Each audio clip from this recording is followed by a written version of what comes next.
नमस्कार। मैं प्रोफेसर सतीश चंद्र झा अपने चैनल में आपका पुनः स्वागत करते हैं। जीवन में व्यक्तियों को हर प्रकार की अनुभूतियों से गुजरना पड़ता है। कभी तो अनेक प्रकार की खुशियां बिन मांगे ही आपके दरवाजे पर दस्तक देने आ जाते हैं और कभी परिश्रम के उपरांत भी हमें सफलताएं प्राप्त नहीं होती है। यह तो 9 ग्रहों के गोचरीय प्रभाव का परिणाम होता है, जो कभी हमें खूब सफलताएं प्राप्त होती है और कभी हमें अनायास ही इतने संघर्ष बढ़ जाते हैं कि फिर कोई हमें राह दिखाई नहीं पड़ता है। परंतु परिवर्तन तो प्रकृति का नियम होता है। किसी महीने आपको आपकी राशि वाले व्यक्तियों को सफलताएं मिलेगी तो फिर दूसरे माह आपको अनेक प्रकार के संघर्षों से गुजरना पड़ेगा। यह कुंभ राशि की मार्च महीने की गोचर की कुंडली है। शनि प्रधान कुंभ राशि के व्यक्ति अभी साढ़े साती के प्रभाव में अपना जीवन चलना प्रारंभ किए हैं। अतः संघर्ष की अधिकता तो रहेगी, परंतु उसमें भी कभी कभी आपको इतनी संघर्ष बढ़ जाएगी कि मन पर धैर्य रखना आपके लिए कठिन हो जाएगा। यह पूर्णतः चंद्र राशि पर आधारित है। मार्च महीने में 5 ग्रहों की आपके व्यय स्थान में स्थिति निश्चित रूप से आपके संघर्ष को बढ़ाने वाले हैं। खर्चे की अधिकता रह सकती है। स्वास्थ्य पर आपको भी ध्यान रखना आवश्यक होगा, क्योंकि हॉस्पिटल के भी कुछ खर्चे आपको बढ़ सकते हैं। यदि थोड़ी भी आपने लापरवाही मार्च महीने में की तो फिर लेने के देने पड़ जाएंगे। इन सारे ग्रहों की 7वीं दृष्टि 6ठे स्थान पर पड़ रहे हैं। परिणामतः 6ठा स्थान प्रबल तो होगा, ऋण लेना आपके लिए सहज हो जाएगा। यदि आप पर किसी भी प्रकार के न्यायालय में मुकदमे चल रहे हो तो वह आपके ही पक्ष में उसका निर्णय आएगा। नौकरी में आपको सफलताएं प्राप्त होगी, परंतु वाद विवाद से दूर रहना आपके लिए नितांत आवश्यक होगा। क्रोध की अधिकता रहने से कभी कभी बिना मतलब के शत्रुओं से भिड़ जाने के कारण इस माह आपको थोड़ी बहुत परेशानी भी उत्पन्न हो सकती है। अतः बचने का प्रयास करें। बाहरी स्थानों से आपको लाभ तो होंगे, क्योंकि आपके राशि के स्वामी शनिदेव स्वगृही द्वादश स्थान में बैठे हुए हैं, जो विदेशों का भी भाव होता है। अतः यदि आपके कोई भी कार्य विदेशों से संबंधित हैं तो उसमें तो सफलताएं प्राप्त होगी, परंतु थोड़ी बहुत व्यय की अधिकता रह सकती है। उच्च के मंगल आपके द्वादश स्थान में बैठकर यह भी संकेत दे रहे हैं कि भूमि भवन वाहन संबंधित आपको लाभ तो हो सकते हैं, क्योंकि मंगल देव की 4थी दृष्टि अपनी ही राशि पर आपके पराक्रम के भाव पर पड़ रहे हैं, परंतु यह मांगलिक दोष का भी निर्माण करता है कभी कभी। अतः दाम्पत्य जीवन में भी थोड़ी सी हलचल रहने की संभावनाएं रह सकती है। आपके शुक्र देव, जो आपके लिए अत्यंत कारक ग्रह माने जाते हैं, उनकी भी स्थिति द्वादश स्थान में है।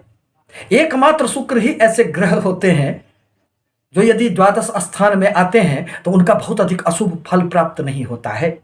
यह तो हमें खुशियां देने का कार्य करते हैं, क्योंकि द्वादश स्थान तो भोग का होता है, सुख विलास का होता है, और शुक्रदेव भी तो सुख भोग के ही ग्रह माने जाते हैं। अतः विभिन्न स्रोतों से यह आपको जहां एक ओर धन देने का प्रयास करेंगे, वहीं आपके सुखों में वृद्धि करने का भी प्रयास करेंगे। भूमि भवन वाहन संबंधित भी आपके यदि कहीं भी कोई कार्य रुके हुए हो तो उसमें भी ये मदद करने का कार्य करेंगे। बाहरी स्थानों से यह आपकी कनेक्टिविटी को मजबूत करने का प्रयास करेंगे। विदेश जाना आपके लिए अत्यंत सहज होगा। यदि आप चाहते हैं, आपके कहीं रुकावट है तो उसमें तो सफलताएं प्राप्त होगी। आपकी राशि में 2 ग्रह विद्यमान हैं। एक तो देव गुरु बृहस्पति, जो आपके लाभ स्थान के स्वामी एवं आपके धन स्थान के स्वामी देव गुरु बृहस्पति आपकी राशि में ही विद्यमान है। अतः आपको लाभ के संबंध में, धन के संबंध में बहुत अधिक सोचने की आवश्यकता नहीं पड़ेगी। खर्चे होंगे परंतु लाभ भी होंगे। आपके अचल संपत्ति में वृद्धि भी होंगे। परिवार में अनेक प्रकार की परेशानियों के उपरांत भी सुख के क्षण निश्चित रूप से आपको प्राप्त होंगे। आपके व्यापार भाव के स्वामी सूर्य देव बनते हैं, जो आपके राशि में ही विद्यमान है। अतः वहां से उनकी 7वीं दृष्टि आपके व्यापार भाव पर पड़ रहे हैं। व्यापार भाव तो आपका मजबूत हो रहा है। व्यापार में तो आपको अनेक प्रकार की सफलताएं निश्चित रूप से प्राप्त होगी। आपने कोई भी योजना अपनी बना रखी थी, उसमें भी विस्तार होंगे। परंतु जब भी सूर्य देव राशियों में आते हैं तो व्यक्ति में थोड़ी क्रोध की अधिकता रह सकती है। सोच समझकर कार्य करना आपके लिए आवश्यक होगा। दाम्पत्य जीवन में भी थोड़ी सी समस्याएं उत्पन्न हो सकती है, अतः उस पर भी आपको ध्यान रखना होगा। क्योंकि एक तो मंगल देव की 8वीं दृष्टि एवं सूर्य की 7वीं दृष्टि, दो गर्म ग्रहों के कारण आपके दाम्पत्य जीवन में निश्चित रूप से कुछ न कुछ उथल पुथल रह सकते हैं। यदि आपने सामंजस्य बनाने का प्रयास नहीं किया तो फिर जीवन में आपको अनेक प्रकार की सफलताएं अपने परिवार के कारण, दाम्पत्य जीवन के कारण इफेक्टेड हो सकते हैं, प्रभावित हो सकते हैं। आपके कर्म क्षेत्र के स्वामी मंगल देव बनते हैं, जो बाहरी स्थानों में उच्च के विराजमान है। अतः कर्म क्षेत्र में भी आपको उन्नति होंगे। मल्टीनेशनल क्षेत्रों में कार्यरत लोगों को, बाहरी स्थानों से इंपोर्ट एक्सपोर्ट से जुड़े हुए लोगों को, विदेशों से संबंधित आपके कोई भी कार्य हो तो उसमें उच्च मंगल के प्रभाव से आपको सफलताएं प्राप्त होगी। परंतु राहुदेव आपके सुख स्थान में विराजमान है। राहुदेव कभी भी सुख स्थान के लिए बहुत अधिक सुखद फल नहीं देते हैं। सब कुछ रहने के उपरांत भी मन खाली खाली सा रहता है। एक तो साढ़े साथी का प्रभाव, बनते बनते कार्य बिगड़ जाना, मन में हमेशा ही धैर्य की कमी, क्रोध की अधिकता, और दूसरा आपके राहुदेव की 4th स्थान में स्थिति, ये मन को हमेशा ही भटकाने का कार्य करता है, ये मन को भ्रमित करने का कार्य करता है। ये सारे के सारे बड़े ग्रहों का अप्रैल माह में राशि परिवर्तन होगा, जो आपके लिए अत्यंत सुखद रहेगा। परंतु मार्च महीना कुंभ राशि के लिए अत्यंत ही संभल कर अपने कदम को आगे बढ़ाने की होगी। आपके कर्म क्षेत्र में केतु देव बैठकर अपने कर्म से, अपने नौकरी व्यवसाय में कभी कभी असंतुष्टि की भावना पैदा करने का कार्य करते हैं। केतु देव जिस भाव में बैठते हैं उस भाव से संबंधित मन में विरक्ति की भावना कभी कभी पैदा करने का कार्य करते हैं। आपके मन में आता होगा कि मैं जिस कार्य व्यवसाय में हूं यह हमारे लिए बहुत अधिक सुखद नहीं है, कार्य बदल लेना चाहिए। परंतु आवश्यक है कि कम से कम अप्रैल तक आप निश्चित रूप से अपने आप में धैर्य बनाकर चले। अब जहां तक छात्रों का प्रश्न है तो आपके स्वामी बुद्धदेव बनते हैं, जो माह के प्रारंभ में तो आपके व्यय स्थान में विराजमान है, परंतु 6 मार्च को उनका राशि परिवर्तन होगा और वह फिर आपके राशि में ही विद्यमान होकर आपको अनेक प्रकार की सफलता देने का कार्य करेंगे। उच्च शिक्षा प्राप्त करने वाले छात्रों को भी जहां यह सफलता देने का कार्य करेंगे, वहीं विदेशों से संबंधित आपके यदि कोई भी सपने हो पढ़ने के अथवा किसी भी प्रकार की छात्रवृत्ति की योजनाएं हैं तो वह भी फलीभूत होंगे।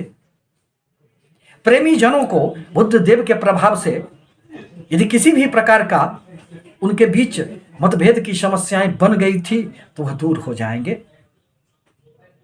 क्योंकि यहां तो त्रिकोण का संबंध बन रहा है। एक त्रिकोण के स्वामी आपके केंद्र त्रिकोण स्थान में बैठकर निश्चित रूप से 5म स्थान से संबंधित आपको अनेक प्रकार से शुभ फल ही देंगे। आकस्मिक लाभ की संभावनाएं बनी हुई रहेगी।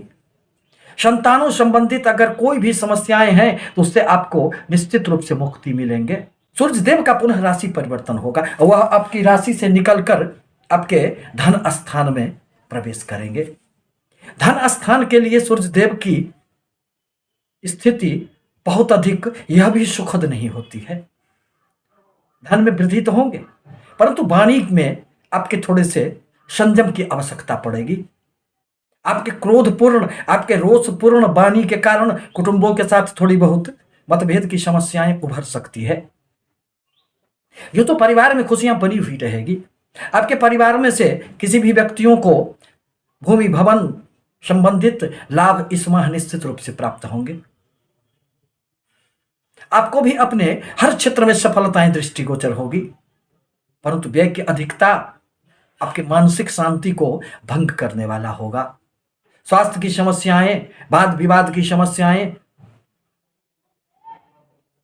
आपको अनेक प्रकार की समस्याओं में जकड़ सकता है। अतः बुद्धि के बदौलत आपको अपने इन रास्तों पर गुजरने का प्रयास करना चाहिए। आपके लिए आवश्यक है कि आप सूर्य देव के बीज मंत्रों का जाप करें, उन्हें जल दें। साथ ही साथ यदि शनि देव की पूजा आराधना करते हैं, उनके बीज मंत्रों का जाप करते हैं, गरीबों को मदद करते हैं, सहायता करते हैं, तो फिर सरहसाती के प्रभाव में भी रहने के उपरांत आपको अनेक प्रकार से बाहरी स्थानों से लाभ होंगे। क्योंकि शनि देव कभी भी स्वगृही बैठकर बहुत अधिक नुकसान देने का कार्य नहीं करते हैं। आपसे निवेदन है कि हमारे चैनल को लाइक करें, सब्सक्राइब करें, ताकि मैं अपने विचारों से आपको अवगत कराता रहूं। धन्यवाद।